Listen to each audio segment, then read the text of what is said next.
Hello everyone, welcome to my channel. This is me Deepak Joshi. और आज जो है हम अपना नया चैप्टर शुरू कर रहे हैं जिसका नाम है reactive methylene compounds. Reactive methylene compounds एक छोटा सा चैप्टर है और स्कोरिंग है। इसमें कुछ पार्ट बहुत ज़्यादा इम्पॉर्टेंट हैं 15 मार्क्स और 5 मार्क्स के पॉइंट ऑफ व्यू से।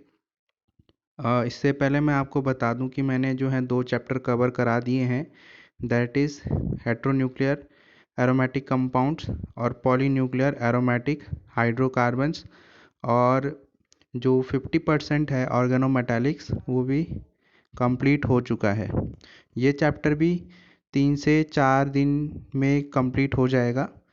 तो बस आप पढ़ते रहिए और वीडियोस को देखते रहिए, इससे आपको फ़ायदा होगा बहुत ज़्यादा।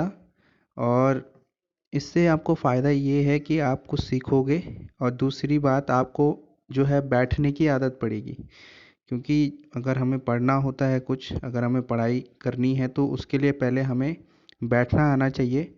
तो इससे आपको फ़ायदा ये होगा कि आप एक जगह बैठ भी पाओगे। आप सुन के अगर आप सुन रहे हो अच्छे से, आपका कंसंट्रेशन भी बढ़ेगा और आपका जो सब्जेक्ट है दैट इज़ केमिस्ट्री, उसमें आप इम्प्रूव भी करोगे। तो बस देखते रहिए एंड तक, आपको बहुत फ़ायदा होने वाला है। इसमें मैं थ्योरी ज़्यादा नहीं इंक्लूड कर रहा हूँ, मैं कॉन्सेप्ट इंक्लूड कर रहा हूँ इसमें। ठीक है, थ्योरी जो है आप कंसेप्ट समझ के तो आप अपने मन से थ्योरी लिख सकते हैं यूनिवर्सिटी एग्ज़ाम्स में। इसके लिए आपको बुक्स रटने की ज़रूरत नहीं है, बस समझते चलिए वर्ड्स को।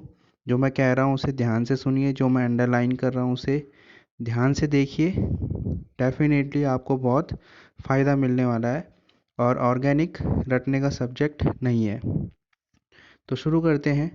यहाँ पर देखो, मिथाइलिन कंपाउंड्स, सबसे पहले ना मैं बताऊं, अगर जो ये मिथाइलिन वर्ड है यहाँ पे, तो मिथाइलिन को CH2 को हम क्या बोलते हैं?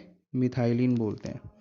ठीक है, तो जब भी आपको कहीं ये दिखे CH2, ठीक है, यहाँ पे हो सकता है आर ग्रुप हो, कोई भी इस तरफ जुड़े हुए आर आर, इस तरह का ग्रुप दिखे आपको तो उसको आप क्या बोलोगे?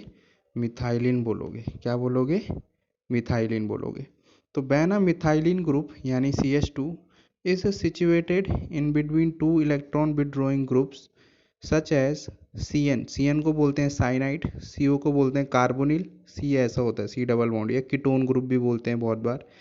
ठीक है, both the hydrogens atoms of the methylene group can be replaced by one after other by sodium या कोई और एटम भी। तो होता क्या है यहाँ पे देखो, जब ऐसा मिथाइलिन ग्रुप, ये जो CH2 ग्रुप है इसको क्या बोलते हैं? मिथाइलिन ग्रुप बोलते हैं। क्या बोलते हैं? मिथाइलिन ग्रुप बोलते हैं। जब ये मिथाइल ग्रुप जो है या तो ऐसे ग्रुप से सराउंडेड हो जो इलेक्ट्रॉन विड्रॉइंग हो, क्या हो? Electron withdrawing. इलेक्ट्रॉन विड्रॉइंग मतलब जो इलेक्ट्रॉन को क्या करें? पुल करें, इलेक्ट्रॉन खींचने वाले, इलेक्ट्रॉन पुलिंग। ठीक है, इलेक्ट्रॉन पुलिंग ग्रुप्स को क्या बोलते हैं? Electron withdrawing groups. तो ऐसे ग्रुप्स जो इलेक्ट्रॉन को खींचते हैं किसी भी सब्सटेंस से या किसी भी मॉलिक्यूल से या किसी भी ग्रुप से, उसको हम क्या बोलते हैं? Electron withdrawing group. और वो होता है एक CN, साइनाइड, और भी होते हैं जैसे क्लोरीन, फ्लोरीन, ब्रोमीन, ये भी होते हैं, बहुत सारे होते हैं ऐसे तो। ठीक है, तो अगर क्या हो कि ये जो CH2 है, इसके जो ये दोनों हाइड्रोजन है इस तरह से लगे हुए, ये अगर रिप्लेस होते रहे, मतलब ये निकलते रहे वन बाय वन, पहले ये वाला निकला फिर बाद में ये वाला हाइड्रोजन निकला, तो ऐसे कंपाउंड्स को क्या बोलते हैं हम? Reactive methylene compounds, right. तो बस, तो अब हम देखते हैं कुछ एग्जांपल इसके। जैसे मेरे पास है beta diketone. Beta diketone, beta मैं क्यों बोल रहा हूँ? क्योंकि यहाँ पर जब हम जो ये हमारा क्या है? कार्बोनिल। ये क्या है? कार्बोनिल, या कीटोन, कीटोन भी बोल सकते हो, कार्बोनिल है। ठीक है, तो इसके बाद वाला जो कार्बन होगा ना वो अल्फा, सॉरी, इसके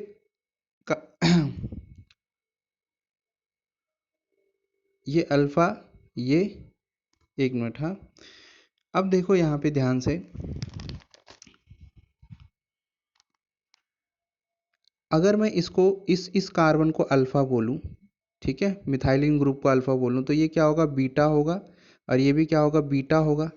सिंस बीटा पे क्या है, दो CO ग्रुप हैं, एक ये वाला और एक ये वाला, दो CO ग्रुप हैं। तो दो CO ग्रुप के लिए क्या आ गया वर्ड, डाई आ गया। और क्योंकि CO को हम क्या बोलते हैं, कीटोन ग्रुप बोलते हैं। क्या बोलते हैं, कीटोन भी बोलते हैं और कार्बोनिल भी बोलते हैं। जो आप मन में आए आप वो बोलिए, बस समझ आना चाहिए। तो क्योंकि बीटा पोजीशन पे एक ये बीटा और ये अल्फ़ा, CH2 ग्रुप को आपको अल्फ़ा पोजीशन देनी है। तो क्या है, दो कीटोन ग्रुप है तो इसलिए बीटा डाई कीटोन। और ये जो मैंने सर्कल करा है ये क्या है, मिथाइलिन ग्रुप है। समझ गए आप। फिर से अगर मैं नेक्स्ट एग्जांपल, इसको हम ऐसे इस तरह से भी लिख सकते हैं। वैसे मुझे यहाँ पे नहीं लिखना चाहिए था क्योंकि कीटोइनोल टॉटोमेरिज्म आएगा भी आगे, तो वहाँ पर जो है इसे हमें डिस्कस करना था। लेकिन चलो देखो, अगर मैं क्या करूँ कि एक बात ध्यान से सुनना कि जो ये CO ग्रुप होता है ना, ये वाला जो मैंने सर्कल किए हैं, ये आपका इलेक्ट्रॉन विड्रॉइंग ग्रुप होते हैं। क्या होते हैं, इलेक्ट्रॉन विड्रॉइंग ग्रुप। मतलब ये क्या करेंगे, इलेक्ट्रॉन पुलिंग ग्रुप। पुलिंग मतलब होता है खींचना। ये करेंगे क्या कि जो ये CH2 है ना ये वाला, इससे इलेक्ट्रॉन को खींचेंगे। इससे क्या करेंगे, इलेक्ट्रॉन को खींचेंगे। ये इधर शिफ्ट होगा तो ये कार्बन पॉजिटिव बनेगा ना, ये जो है इधर शिफ्ट होगा इस तरह से, तो ये कार्बन पे पॉजिटिव आना तय है। तो ये इसकी डेफिशिएंसी कौन पूरा करेगा, फिर ये वाला कार्बन, ये इधर इलेक्ट्रॉन पुश करेगा। तो उससे होगा क्या कि जो ये हाइड्रोजन है, ये हाइड्रोजन कार्बन का बॉन्ड क्या होगा, ये वाला वीक पड़ेगा। ठीक है, तो ये H जो है यहाँ से इजीली निकल जाएगा। समझ गए। तो क्या होता है कि जो ये कार्बन है, मिथाइलिन ग्रुप के जो हाइड्रोजन होते हैं वो एसिडिक हाइड्रोजन होते हैं। एसिडिक हाइड्रोजन कब हम बोलते हैं, जब कोई निकल जाए, कोई हाइड्रोजन इजीली लूज हो जाए। अगर कोई हाइड्रोजन इजीली निकल रहा है तो उसको हम क्या बोलेंगे, एसिडिक हाइड्रोजन। अभी आगे डिस्कस करेंगे इसको क्यों एसिडिक होता है। अब होता क्या है देखो, एक और हम लेते हैं बीटा कीटो एस्टर। ठीक है, ये अल्फा कार्बन CH2 वाला, ये बीटा कार्बन, ये भी बीटा कार्बन। तो अल्फा यहाँ पे क्या है, बीट, इसको हम एस्टर बोलते हैं। OCH3 को हम क्या बोलते हैं, एस्टर बोलते हैं। और बीटा पे एक कीटोन ग्रुप है तो बीटा कीटो, और इसके लिए क्या आ गया, एस्टर। समझ आ गया गाइस। तो और यहाँ पर अगेन देखो क्या है, एक मिथाइलिन ग्रुप है। CH2 ग्रुप जहाँ भी होगा वो होंगे मिथाइलिन कंपाउंड, जहाँ भी आपको CH2 दिखे। अब हम देखते हैं कि मैंने जो यहाँ पे लिखा था कि जो मिथाइलिन ग्रुप के हाइड्रोजन होते हैं वो एसिडिक होते हैं, उसका रीज़न क्या है समझो। उसका रीज़न ये है कि जो ये एसिडिटी ऑफ अल्फ़ा हाइड्रोजन है, अब हम पढ़ते हैं acidity of alpha hydrogen atoms. देखो सबसे पहले ध्यान रखना, कार्बोनिल के ग्रुप के बाद वाला कार्बन आप अल्फ़ा बोलो, ये अल्फ़ा कार्बन। अल्फ़ा कार्बन के बाद जो कार्बन आएगा वो होता है बीटा कार्बन। बीटा के बाद जो आएगा वो होता है गामा कार्बन। गामा के बाद जो आएगा वो होता है डेल्टा कार्बन। डेल्टा इसलिए सिंबल होता है। अल्फ़ा हाइड्रोजन से जुड़ा हुआ जो हाइड्रोजन होता है वो होता है अल्फ़ा हाइड्रोजन। बीटा कार्बन से जुड़ा हुआ जो हाइड्रोजन होता है वो होता है बीटा हाइड्रोजन। जो गामा से जुड़ा होगा वो गामा हाइड्रोजन होगा, है ना। अच्छा, तो अब यहाँ पे होता क्या है कि जो ये अल्फ़ा हाइड्रोजन है ना, ध्यान से देखो, मैंने क्या बोला था कि ये कैसा ग्रुप है, इलेक्ट्रॉन विड्रॉइंग ग्रुप। ये इलेक्ट्रॉन खींचेगा तो उससे होगा क्या कि ये जैसे ही इलेक्ट्रॉन खींचेगा ये वाला ग्रुप, यहाँ से यहाँ पे इस कार्बन पे पॉजिटिव आना शुरू हो जाएगा। इस तरह से यहाँ पे पॉजिटिव चार्ज आएगा। उससे हुआ क्या कि जो ये वाला बॉन्ड है यहाँ से अब ये कार्बन पॉजिटिव आ गया ना, ये वाला कार्बन क्या आ गया, पॉजिटिव, क्योंकि ये कैसा ग्रुप है, EWG। ठीक है, तो ये पॉजिटिव आएगा तो अब ये कार्बन क्या करेगा, पॉजिटिव हो गया ना, मतलब ये इलेक्ट्रॉन डेफिशिएंट हो गया, इसमें इलेक्ट्रॉन की कमी होगी, तो ये क्या करेगा, यहाँ से इलेक्ट्रॉन खींचेगा इस वाले कार्बन से।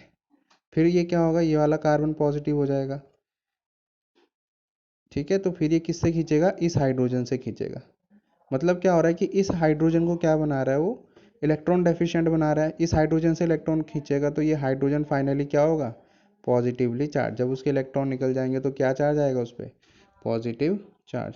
मतलब ध्यान रखो कि जो भी इलेक्ट्रॉन विड्रॉइंग ग्रुप है CO, उसके बाद वाला कार्बन अल्फा है। यहाँ पे अल्फा से जुड़ा हुआ जो हाइड्रोजन है अल्फा हाइड्रोजन, और ये क्या होता है, एसिडिक होता है। क्या होता है, एसिडिक, क्योंकि ये H+ के फॉर्म में निकलेगा। रीज़न इज़ दैट ये जो इलेक्ट्रॉन विड्रॉइंग ग्रुप है ये क्या करेगा, इसकी जो एसिडिटी है बढ़ा देगा, इस हाइड्रोजन का निकलना आसान कर देगा।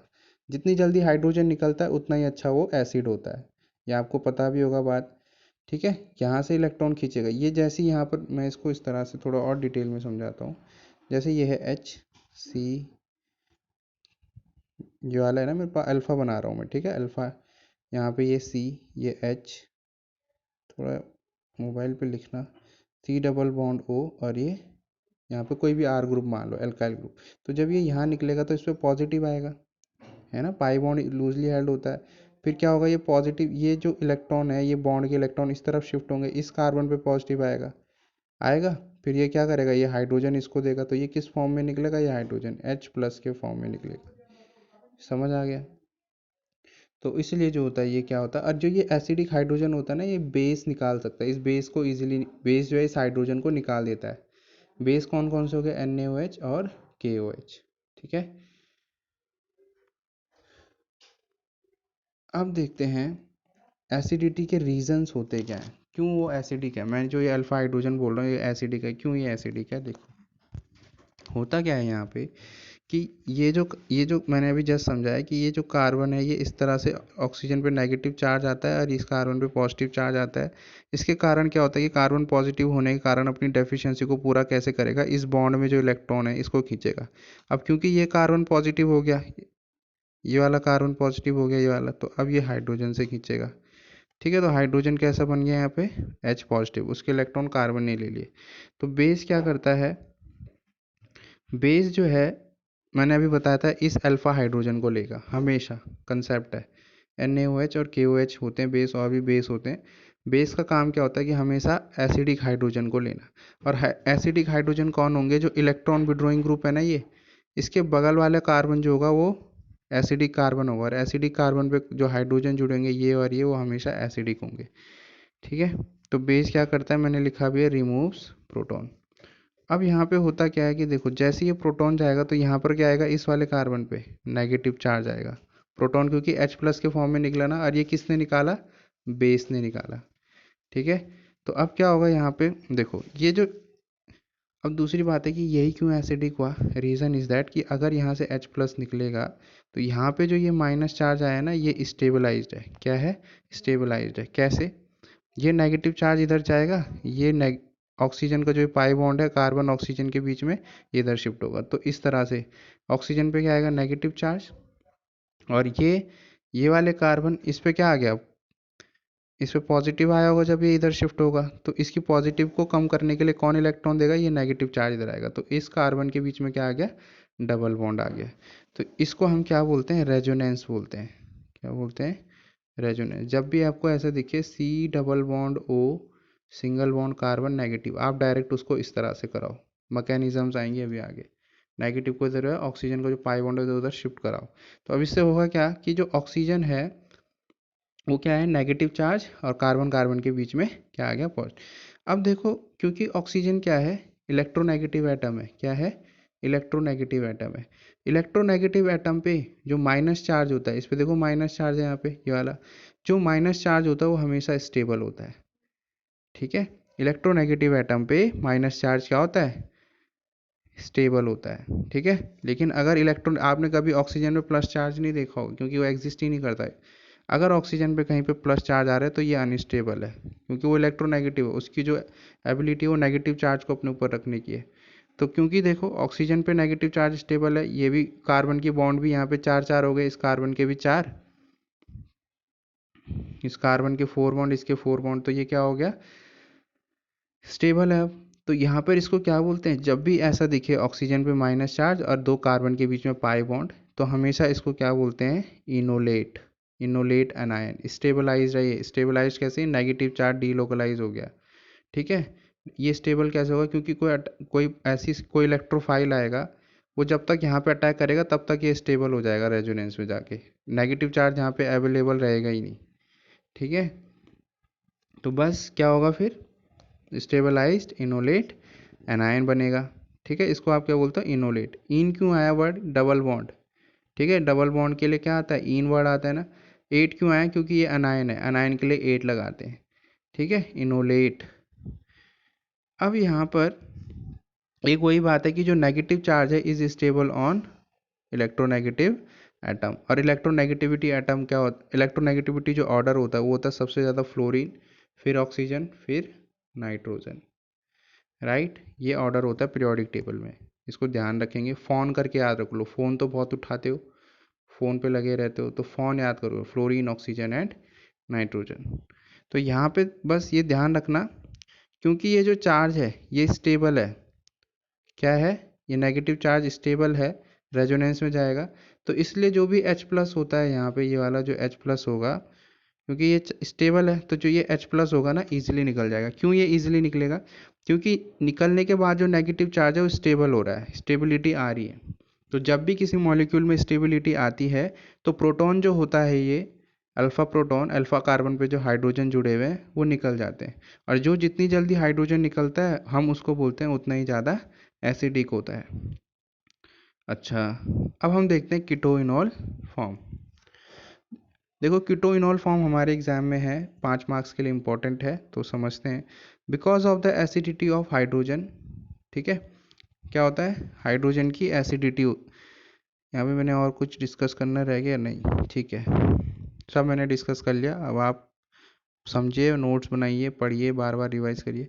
Because of the acidity of hydrogen carbonyl undergo कीटोइनॉल tautomerism. कीटोइनॉल क्या होता है, देखो अभी मैं अगर यहाँ पे डिस्कस करूँ तो देखो यहाँ पे दोनों जो कार्बन है वो कीटोन है, तो इसलिए इसको बोलते हैं कीटो फॉर्म। जब बाद में इसकी बेस से रिएक्शन कराऊंगा अभी, तो यहाँ पर बाद में जो होगा ये इस तरह से बनेगा, देखो अल्कोहल आ गया यहाँ पे, तो इनॉल, ओ एल का साउंड आ रहा है ना यहाँ पे, तो ओ एल किसके लिए आता है, अल्कोहल के लिए आता है, ठीक है। तो ये होता है कीटोइनॉल फॉर्म। यहाँ पे होता क्या है कि यहाँ पर जो है, because of the acidity of hydrogen कीटोइनॉल, carbonyl जो होते हैं, कार्बोनिल कौन, सी डबल बॉन्ड, तो कार्बोनिल अंडरगो कीटोइनॉल टॉटोमेरिज्म। देखो ध्यान रखना, टॉटोमेरिज्म में क्या होता है,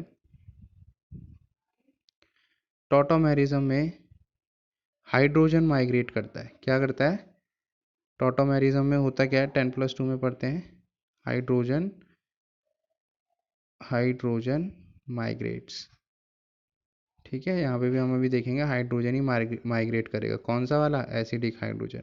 तो टॉटोमेरिज्म में क्या होगा, हाइड्रोजन मूवमेंट करता है, ठीक है। तो देखते हैं कैसे, देखो अब यहाँ ध्यान देना कि keto enol tautomerism is a chemical equilibrium between keto form and an enol form of a molecule. मतलब ये है इसका, इस बात का कि जो ये हमने कीटो फॉर्म बनाई है ना ये वाली, उससे हम ये इनॉल फॉर्म भी बना सकते हैं, और इसी इनॉल फॉर्म से ये वापस कीटो फॉर्म में कन्वर्ट कर सकते हैं। तो यहाँ पे क्या हो गया, इक्विलिब्रियम, मतलब पहले हमने इसको एज अ इसको रिएक्टेंट माना और उससे हमें ये प्रोडक्ट मिला। अब हमने क्या करा, इक्विलिब्रियम में क्या होता है, प्रोडक्ट से वापस रिएक्टेंट बनता है ना। इक्विलिब्रियम जो रिएक्शंस होती हैं पहले क्या होता है, रिएक्टेंट से प्रोडक्ट बनता है, इस तरह का जो रिएक्शन होता है, A gives B sign off, इसको बोलते हैं साइन ऑफ, ए से बी बनेगा, बी से ए बनेगा, साइन ऑफ रिवर्सिबिलिटी। तो वैसे ही कीटो से हम क्या कर सकते हैं, इनोल बना सकते हैं, और वापस इनोल से वापस क्या बना सकते हैं, कीटो। तो इसलिए बोलते हैं कि जो कीटो फॉर्म और इनोल फॉर्म है ये दोनों ये आपस में इक्विलिब्रियम में रहते हैं, ठीक है। अब देखते हैं कीटो फॉर्म। कीटो फॉर्म में होता क्या है, देखो यार वही बात है, ये दोनों ग्रुप क्या है, इलेक्ट्रॉन विड्रॉइंग ग्रुप, ये भी क्या है, electron withdrawing group. CO group हमेशा सीओ ग्रुप इलेक्ट्रॉन विड्रॉइंग होगा, यही चलेगा बस, इसमें सीओ आएगा ज़्यादातर केस में, ध्यान रखो। तो ये क्या करेगा, ये मिथाइलिन ग्रुप है, मिथाइलिन ग्रुप में मैंने ऐसे लिखा हुआ ना, CH2 ऐसे लिखते हैं, तो मैंने क्या करा हुआ कि मैंने इसे इस तरह से लिख लिया, CH और एक हाइड्रोजन नीचे दिखा दिया, कोई दिक्कत नहीं है, वही बात है। तो करेगा क्या कि बेस, ये क्या है, एसिडिक हाइड्रोजन है ना, ये क्या है, एसिडिक हाइड्रोजन है, तो बेस क्या करेगा, इस प्रोटॉन को लेके निकल लेगा। बेस का काम होता है एसिडिक हाइड्रोजन को निकालना। तो जब ये इसको निकालेगा प्रोटॉन को, तो यहाँ से H प्लस निकलेगा, ये किस फॉर्म में जाएगा, H प्लस के फॉर्म में। ये किस फॉर्म में जाएगा, यहाँ से H प्लस के फॉर्म में जाएगा। तो क्या बनेगा, CH3 C double bond O, ये H प्लस के फॉर्म में निकला, तो नेगेटिव चार्ज यहाँ पे देके जाएगा, देखो ये नेगेटिव चार्ज यहाँ पे देके जाएगा। अब देखो वही रेजोनेंस आ रहा है, ये नेगेटिव चार्ज स्टेबलाइज इस तरह से जाएगा। मैंने जब भी मैं आपको बोल रहा हूँ कि जिस तरह इस तरह से कहीं दिखे आपको ये C डबल बॉन्ड हो, कार्बन नेगेटिव चार्ज, तो आप उसे रेजोनेंस कराओ, सीधा ऐसे ले आओ, ये कॉन्सेप्ट फिक्स है, ठीक है, ऐसा क्यों आएगा? क्योंकि स्टेबल होगा ये मॉलिक्यूल, ऐसा करने के बाद स्टेबल हो जाएगा, और हर कोई स्टेबिलिटी चाहता है। तो बस क्या करा हमने कि इसको यहाँ लेके आए, ये यहाँ चला गया। तो अब हुआ क्या, ध्यान से समझना। इसको देखो, इस फिनोमिना को हम रेजोनेंस बोलते हैं। क्या बोलते हैं? रेजोनेंस बोलते हैं। और बेस कोई भी ले सकते हो आप, NaOH ले लो, KOH ले लो, जो भी, जिसमें भी OH ग्रुप होगा वो बेस की तरह काम करता है। हम बेसिक पढ़ते हैं 11th में। अब यहाँ पर ये क्या हो गया, रेजोनेंस हो गया। ठीक है, अब ये इस तरह से, सवाल ये है कि ये इस तरह से जा क्यों रहा है इस तरह से। रीज़न इज़ दैट कि स्टेबिलिटी आएगी। मैंने अभी बताया था कि ऐसा करने पर इस ऑक्सीजन पे माइनस चार्ज आएगा ना, तो ये माइनस चार्ज ऑक्सीजन पे स्टेबल होता है, क्योंकि oxygen is a electronegative element, वो अपने ऊपर माइनस चार्ज को रख सकता है। समझ गए? अब क्या होगा देखो, वापस से क्या हुआ, यहाँ पर बना इनोलेट। देखो ये क्या, जब ये इधर शिफ्ट होगा तो ऑक्सीजन में माइनस चार्ज, ये इधर आया तो यहाँ पे डबल बॉन्ड आ गया। ठीक है, तो इसको क्या बोलते हैं? इनोलेट। मैंने अभी बताया था क्या बोलते हैं, इनोलेट। इनोलेट बोलते हैं। क्या बोलते हैं? इनोलेट। अब क्या होगा देखो, जो H प्लस निकला था ना पहले, वही H प्लस दोबारा आएगा यहाँ पे। ये जो H प्लस होता है ये सॉल्यूशन में पड़ा रहता है, निकलने के बाद ये कहाँ पड़ा रहेगा, उसी सॉल्यूशन में ना, जिस ट्यूब में, जिस बीकर में रिएक्शन हो रही है, H प्लस तो उसी सॉल्यूशन में पड़ा रहेगा। ये H प्लस वापस आता है, क्यों? यहाँ पर होता क्या है, ये H प्लस वापस आए, ये क्या करेगा, ऑक्सीजन पे जो नेगेटिव चार्ज है उसको क्या करेगा, अटैक कर देगा, क्योंकि ये पॉजिटिव है ना, ये क्या है, पॉजिटिव है, ये इलेक्ट्रॉन की कमी है इस पे, तो क्या करेगा, न्यूट्रल होना चाहेगा ना। आपको अगर भूख लगी है तो आप किसकी तरफ दौड़ोगे, रोटी की तरफ दौड़ोगे। तो वैसे सिंपली जो ये प्रोटॉन है ये पॉजिटिव है, इस पे चार्ज पॉजिटिव है, इलेक्ट्रॉन नहीं है, तो ये क्या करेगा, इस ऑक्सीजन का जो चार्ज है उसको ले लेगा, स्टेबल हो जाएगा। तो बनेगा क्या, इसके साथ रिएक्शन करके यहाँ पे OH जुड़ जाएगा। ठीक है, तो यहाँ पे क्या जुड़ गया, OH, और ये पाई बॉन्ड। समझ रहे हो क्या हुआ, पाई बॉन्ड आ गया। देखो हाइड्रोजन पहले कहाँ था, यहाँ पे था कि नहीं था, फिर ये हाइड्रोजन कहाँ चला गया, O पे चला गया। देखो समझ रहे हो, मिथाइलिन ग्रुप का हाइड्रोजन कहाँ चला गया, इस O पे चला गया ना। देखो यहाँ पे आ गया, यहाँ से हाइड्रोजन कहाँ आ गया, यहाँ आ गया, ऑक्सीजन इस कीटोन के ऑक्सीजन पे आ गया। तो इसको क्या बोलते हैं, टॉटोमेरिज्म। ठीक है, ये एक तरह का आइसोमेरिज्म होता है। ठीक है, डिस्प्लेसमेंट ऑफ हाइड्रोजन होता है इसमें। तो यहाँ पे देखो OH आ गया, फाइनली क्या है, OH आ गया, तो इसको हम बोलते हैं इनॉल फॉर्म। ये डबल बॉन्ड के लिए क्या आता है, इन। ऑक्सीजन OH के लिए क्या आता है, ऑल फॉर्म। ठीक है, तो दैट्स इट फॉर टुडे। कल मैं बहुत इंपॉर्टेंट रिएक्शन लेके आऊँगा जिसका नाम है क्लेजन एस्टर सिंथेसिस। इसकी जो है मैकेनिज़्म बहुत बार आती है, हर साल रिपीट होती है ये, और बहुत बेसिक है। जो आज पढ़ाया अगर वो समझ आ गया तो रटने की ज़रूरत आपको नहीं पड़ेगी, ये मैं आपको लिख के देता हूँ, गारंटीड कि आप ज़रूर उसको ईज़िली समझ पाएंगे जो आज मैंने समझाया है। तो बस लाइक करें, शेयर करें, सब्सक्राइब करें, पढ़ते रहिए और देखते रहिए। Thank you.